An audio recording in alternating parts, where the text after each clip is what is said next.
जय सिया राम, हरिओम। चीन ने एक स्त्री रोबोट बनाई है। एक नहीं तो कहते हैं 500 बनाई है। देखिए दिखा रहे हैं, 18-20 सेकंड का है, रिपीट होता चलेगा। तो जो पुरुष है ना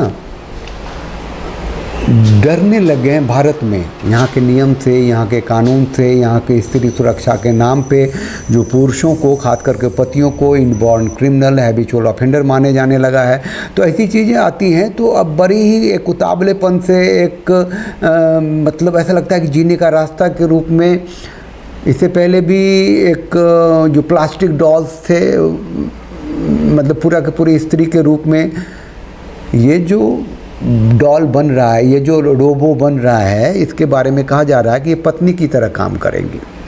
पत्नी की तरह मतलब कि आप जो इसको फीड करेंगे वो एक प्रोग्रामिंग तरह फीड होगा, और आप जो इसे पूछेंगे वो अपने AI आर्टिफिशियल इंटेलिजेंस से आपको जवाब देगी, आपको खुश रखेगी और सहवास भी करेगी। ठीक है ना आपके साथ। तो ये अभी वीडियो जो आप देख रहे हैं ये प्रमाणित नहीं है, AI से भी जनरेटेड हो सकता है, लेकिन ये संभव तो है, क्योंकि हम अभी GPT पे या फिर ग्रोक पे या फिर वो फेसबुक का जो मेटा है उस पे हम जो भी कुछ उससे पूछते हैं वो जवाब देता है कि नहीं। और हम जिस भाषा में पूछते हैं, जिस संवेदना में पूछते हैं, जिस इमोशन से पूछते हैं, उसी इमोशन में जवाब मिलता है। आप उसको थैंक यू बोलिए तो ऐसे ही वो रिप्लाई करेगा, गुस्से में बोलिए तो ऐसे ही वो जवाब देगा, तो लिख के। तो ये कोई बहुत दूर की कौरी नहीं है कि एक ऐसा रोबो बन गया, एक स्त्री बन गई जो आपकी पत्नी के रूप में आपके घर में है। तो इसका आउटपुट क्या हो सकता है, इस पर हम बात करने के लिए आए हैं। चैनल को लाइक कीजिए, शेयर कीजिए, सब्सक्राइब कीजिए, बेल आइकन को प्रेस कर दीजिए और चैनल के साथ रहिए। ये जो फ़ोन नंबर है आपके लिए है, आपके कंट्रीब्यूशन से, आपकी मोटिवेशन से चैनल चलता है। ये थोड़ी सी अलग विषय लेकर के आ गया हूँ, लेकिन बहुत ज़रूरी है। ये हम सब जानते हैं कि भैया ये जो है स्त्री, जो रोबो स्त्री है, जो पत्नी का काम कर सकती है, पत्नी के रूप में रह सकती है और पत्नी की तरह सहवास कर सकती है, बिस्तर पे रह सकती है, सुबह गुड मॉर्निंग बोल सकती है, चाय बना सकती है, सब कुछ कर सकती है। तो ऐसा पुरुष भी तो बन सकता है। तो वर्तमान परिस्थिति में स्त्री के बनने से क्या इम्पैक्ट होगा, और ऐसा ही रोबो अगर पुरुष बन जाए तो उसका आउटपुट क्या होगा, उस पर थोड़ा सा एक झलक देखते हैं। और सब कुछ मैं अपने मन से ही नहीं बोल रहा हूँ, मैंने ग्रोक से भी पूछ लिया और क्या कहते हैं कि मेटा से भी पूछ लिया है, तो GP चैट से भी पूछा है। तो सब मिला जुला करके जो मैं लाया हूँ लिख के उन लोगों का, वो आपको डिलीवर करता हूँ मैं। जहाँ विवाह मात्र से पत्नी संपत्ति की आधे की अधिकारी हो जाती है, पुरुषों को आदतन अपराधी के रूप में देखा जाता है, कानून की सहूलियतें पत्नी को दी गई हैं जो पुरुषों के खिलाफ असंतुलन पैदा करती हैं। इस संदर्भ में यदि स्त्री रोबोट उपलब्ध हो तो शारीरिक संबंध बना सकती हैं और पुरुषों की भावनाओं के अनुसार जवाब दे सकती हैं, है ना। वो ग्रोक लिखता है, जैसा कि मैं भी करता हूँ। तो ये क्या पुरुषों के लिए विकल्प हो सकता है, हो सकती है। भावनात्मक और मनोवैज्ञानिक पहलू, यदि स्त्री रोबोट हो, पुरुषों की भावनाओं को समझे, उसके अनुसार जवाब दे, तो यह पुरुषों के लिए एक आकर्षक विकल्प हो सकता है। ये बात उन्होंने लिख दिया है कि उधर अभी ना जाइए कि बच्चे जन्म दे करके अगली पीढ़ी को हस्तांतरित करना, सभ्यता जो चली आ रही आगे चलती रहेगी, ऐसा रोबोट में सक्षम नहीं है कोई भी अभी तक। उसके अलावा जो है वो बातें ये बता रहे हैं। ठीक है, आगे लिखते हैं कि पुरुषों को कानूनी जटिलताओं, संपत्ति के बंटवारे या पत्नी के अधिकारों से संबंधित तनाव ये स्त्री रोबोट नहीं देने वाली है। यदि पत्नी कानूनन पति की संपत्ति की आधी हिस्सेदारी मांग सकती है तो रोबोट के साथ ऐसा कोई कानूनी दायित्व नहीं होगा। अभी पुरुष पे भी जाएंगे। इसके अलावा यदि रोबोट भावनात्मक रूप से उत्तरदायी हो तो पुरुषों के साथ वो दे सकती है जो एक मानव पत्नी देती है, लेकिन बिना किसी कानूनी या सामाजिक दायित्व के। Very good, you have two by it, है ना, लाइक प्रोडक्ट। शारीरिक पहलू के बारे में कहता है ये रोबोट शारीरिक संबंध बनाने में सक्षम है, तो यह और बड़ा आकर्षण है क्योंकि यह मानव संबंधों की एक प्रमुख विशेषता को पूरा करता है, लेकिन बिना किसी स्वास्थ्य जोखिम या जटिलताओं के। जो आप कॉल गर्ल्स या प्रोस्टिट्यूशन जैसी चीज़ों में जाते हैं और जो बीमारियां होती हैं, यौन संचारित रोगों का खतरा होता है, वो यहाँ पे नहीं है। ठीक। सामाजिक और सांस्कृतिक पहलू के बारे में क्या लिखा है कि अच्छा, एक और बात पहले लिखा हूँ, पढ़ दूँ कि चूँकि वो रोबो है, वो प्रोग्रामिंग है, तो पुरुषों के इच्छाओं के अनुसार वो खुद को ढाल सकती है। यह एक अनुकूलनशील साथी के रूप में काम कर सकता है जो मानव संबंधों में हरगिज नहीं मिलता। सामाजिक और सांस्कृतिक पहलू क्या है? अच्छा, आप लोग खुद मत होइए, पूरा देख लीजिए, क्योंकि जब इसके नेगेटिव एस्पेक्ट्स पे आएंगे तो वो भी माथा हिला देगा, है ना। लेकिन ठीक है, अभी जो मैं पढ़ता जा रहा हूँ, अब प्लीज़ बी विथ अस, है ना। बाद में शेयर वेयर कर लीजिएगा, लाइक लुक बटन तो दबाई दीजिए। खैर, तो इसमें कहता क्या है ग्रोक, यदि समाज में पुरुषों को आदतन अपराधी के रूप में देखा जाता है तो ऐसे रोबोटों का उपयोग उन्हें सुरक्षित और नियंत्रित बनाने के तरीके के रूप में देखा जा सकता है जो सामाजिक तनाव को कम करता है। यदि ये रोबोट व्यापक रूप से उपलब्ध हो तो यह मानव संबंधों पर गहरा प्रभाव डाल सकता है और कई पुरुष पारंपरिक विवाह या रिश्तों से दूर भागते नजर आएंगे। पुरुष रोबोट के बारे में लिखता क्या है कि पुरुष रोबोट की उपयोगिता उन स्त्रियों के लिए विकल्प हो सकते हैं जो कानूनी या सामाजिक दबावों से बचना चाहती हैं या जो पारंपरिक रिश्तों में रुचि नहीं रखती हैं। यदि पत्नियां कानूनन पति की संपत्ति में आधी हिस्सेदारी की मांग कर सकती हैं तो ये रोबोट नहीं देगा। वो सुनेगा और उन्हीं से पूछेगा, where is my property, what I earn, what is my work, what you pay for me, you have purchased me for certain amount and enjoying me and myself everything. वो 1000 सवाल ठोक देगा क्योंकि उसमें आर्टिफिशियल इंटेलिजेंस है। वो जिस भावना में आप उसको पूछेंगे उसी भावना से जवाब देगा, लेकिन सच बोलेगा। अच्छा लगा ये लाइन मुझे, है ना। पत्नियां कानूनन पति की संपत्ति में आधी हिस्सेदारी की मांग कर सकती हैं, तो पुरुष रोबोट के साथ ऐसा कोई दायित्व नहीं होगा।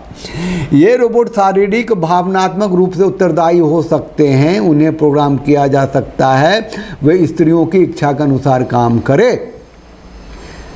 एक और बात बता दूं कि जो स्पर्म जैसी चीज़ पुरुषों में होती है वो सेटिस्फैक्शन का, ऑर्गाज्म का कारण तो नहीं है स्त्रियों के लिए। आमतौर से जो साइकोलॉजिस्ट हैं वो ज़्यादा बेहतर, बाकी उनके ऑर्गाज्म को ये रोबो भी पूरा कर सकता है। हाँ, जो पुरुषों का रोबोट लोग बनाएंगे ना, उसमें कुछ चीज़ें डालनी पड़ेगी अलग से, जो आमतौर से पुरुष के लिए माना जाता है कि वो ताकतवर होते हैं, उनका वजन ज़्यादा होता है, मेहनती कार्य कर सकते हैं, भारी कार्य कर सकते हैं। इसके लिए उस रोबोट को थोड़ा सा मजबूत बनाना पड़ेगा, क्योंकि हो सकता है कि पुरुष रोबोट को जिस स्त्री ने लिया उसे कहा उस छत पे चला जा, ये कर दे, वो कर दे। उनको जो भी आदत है वो तो कहेंगे ही ना, है ना। और वो तो रोबोट है, वो तो झल्लाएगा नहीं, वो काम करेगा। अगर ज़रूरत से ज़्यादा कह दिया तो टूट जाएगा, फूट जाएगा, बिखर जाएगा, ख़त्म हो जाएगा। अब जो मैं बताने जा रहा हूँ बहुत इंपॉर्टेंट है, ध्यान से सुनिए, ज़रूर सुनिए, है ना। और हो सकते तो इस पार्ट को आप एडिट करके दोबारा डालिए भी। इसमें लिखता क्या है, मेंटेनेंस ऑफ वाइफ, है ना। जो पत्नी का जो मेंटेनेंस है उसमें तो ठीक है, तलाक लेगी तो एलिमनी होगी, केस करेगी तो दिस होगा, दैट रहेगा। अगर साथ भी रहेगी तो भोजन पानी कपड़े चिकित्सा, है ना। और जो स्टेटस पति का है वो भी वही पत्नी का भी हो सकता है। इवन जो शारीरिक संबंधों की बात आएगी, जो मासिक धर्म है वो भी मेंटेनेंस का मुद्दा है। उसमें भी स्वच्छता का उत्पाद है, चिकित्सा की देखभाल है, और स्त्रियों के तो अधिकतर बीमारियां उसी से जनरेट होती हैं, उसके मासिक धर्म का आउटपुट होता है। रुक गया तो, ठहर गया तो, नहीं हुआ तो, बहुत सारी बातें हैं। तो वो क्या कहता है ग्रोक, और शायद मेटा ने ये जवाब दिया है कि रोबो स्त्री को नियमित रूप से मेंटेन करना पड़ेगा, ठीक है, जिसमें सॉफ्टवेयर अपडेट, हार्डवेयर मरम्मत और बैटरी या पावर स्रोत की जगह शामिल है। भैया रोबो है तो कोई बैटरी से चलेगी या करंट से चलेगी, उसको तो चार्ज करना पड़ेगा। यदि रोबो स्त्री शारीरिक संबंध बनाने में सक्षम है, यदि क्या, आप तो लेंगे इसीलिए, तो उसके पार्ट्स जैसे कि सेंसर, मोटर्स, मैकेनिकल घटक को नियमित रूप से साफ और मेंटेन करना पड़ेगा। उसकी गारंटी वारंटी की पीरियड होगी, उसके बाद उसे रिप्लेस भी करना पड़ेगा, चेंज भी करना पड़ेगा। यदि रोबो स्त्री को मासिक धर्म की नकल के लिए डिजाइन किया गया है, यथार्थवादी मतलब एक प्रैक्टिकल अनुभव के लिए, तो उसकी मशीन की सफाई एक जटिल प्रक्रिया हो सकती है। उदाहरण के लिए तरल पदार्थों का प्रबंधन, सेंसर की सफाई और किसी भी जैविक या रासायनिक अवशेषों को हटाना शामिल हो सकता है। यह एक नियमित और महंगी प्रक्रिया हो सकती है, जो कि रोबो स्त्री के डिजाइन और कार्य क्षमता पर निर्भर करेगी। आर्थिक पहलू क्या है, रोबो स्त्री का मेंटेनेंस लागत में जो शामिल है वो तो है ही, उसकी मरम्मत, अपग्रेड, बिजली की खपत, ये सारे भी चीज़ें उसमें होंगी, तो उसमें भी अपग्रेड हो जाएगा। रोबो थोड़ा सा हाई स्टैंडर्ड की, मिडिल स्टैंडर्ड की, लोअर स्टैंडर्ड की, चलो ये काम चलने वाली, 1 साल की वारंटी की, 5 साल की वारंटी की, 10 साल की वारंटी की, है ना। रोबो भी डिजेनरेट होगी, उसमें वो भी उम्र ख़त्म होता है तो आदमी से यहाँ रिंकल्स आते हैं और आदमी मरता है, वो तो ऐसे ही ख़त्म हो जाए, है ना।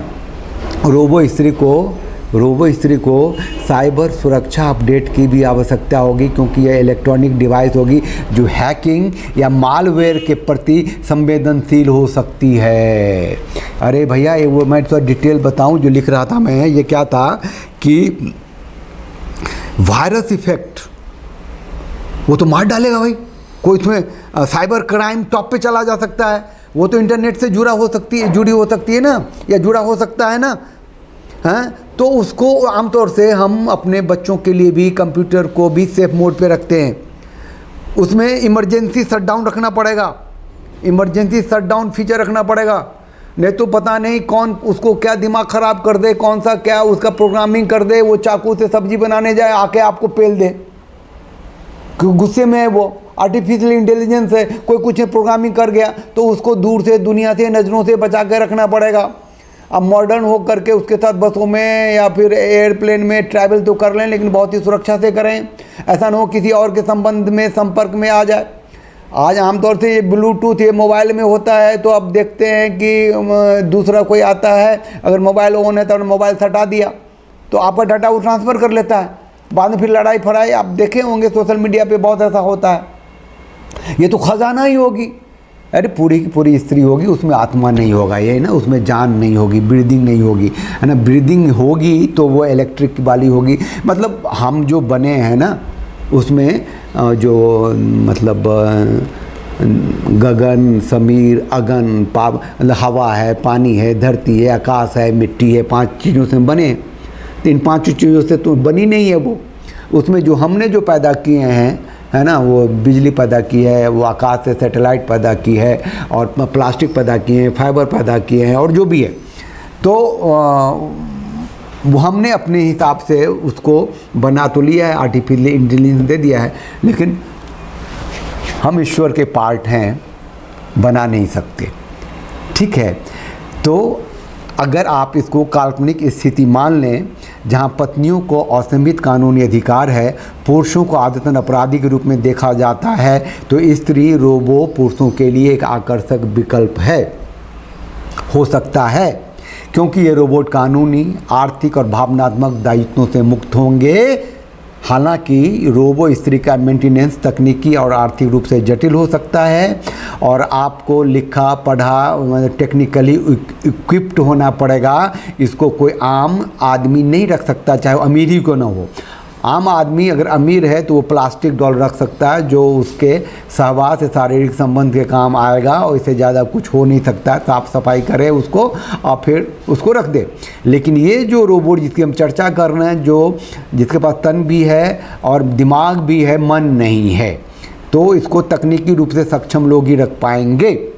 दूसरी ओर पुरुष रोबोट भी तकनीकी रूप से संभव है और ये स्त्रियों के लिए समान विकल्प हो सकते हैं, लेकिन उनको इससे कोई अन्य लाभ नहीं मिलेगा। अगर वो निकम्मी है, घर में बैठी हैं, पत्नी का स्टेटस ली हुई है, तो उनको सारी जिम्मेदारी उनके पति की है, ये रोबोट नहीं करेगा। रोबोट उनके लिए एटीएम नहीं बनेगा। रोबोट उनको ऑर्गेज़म दे सकता है, शारीरिक सुख दे सकता है, उनके लिए बाकी सारा काम उनको वो करना ही पड़ेगा। पुरुषों के लिए सिर्फ ये बात है कि सब कुछ तो उन्हें पत्नियों के लिए करना ही पड़ता है, और बिस्तर पे भी आना पड़ता है और प्लस अपराधी भी बनना पड़ता है, टैग भी लगता है, इनबॉर्न क्रिमिनल भी हो जाते हैं, सुसाइडल हो जाते हैं, ख़त्म कर लेते हैं खुद को। ये सब चीज़ों से वो बचेंगे। और एंड में मैं अपनी एक बात कहता हूँ, ये रोबो स्त्री या रोबो पुरुष आपको अभी वर्तमान की व्यवस्था में विकल्प लग सकता होगा, लेकिन विकल्प एकमात्र है, वो है बैक टू रूट्स। हमारी लाखों सालों की सांस्कृतिक सभ्यता, जीवन शैली और गुरुकुल की व्यवस्था ही एकमात्र विकल्प है, जहाँ 25 साल तक आप ब्रह्मचर्य रहते हैं, गुरुकुल में पढ़ते हैं, और गुरुकुल में 25 साल तक ब्रह्मचर्य रहने वाला जो पुरुष है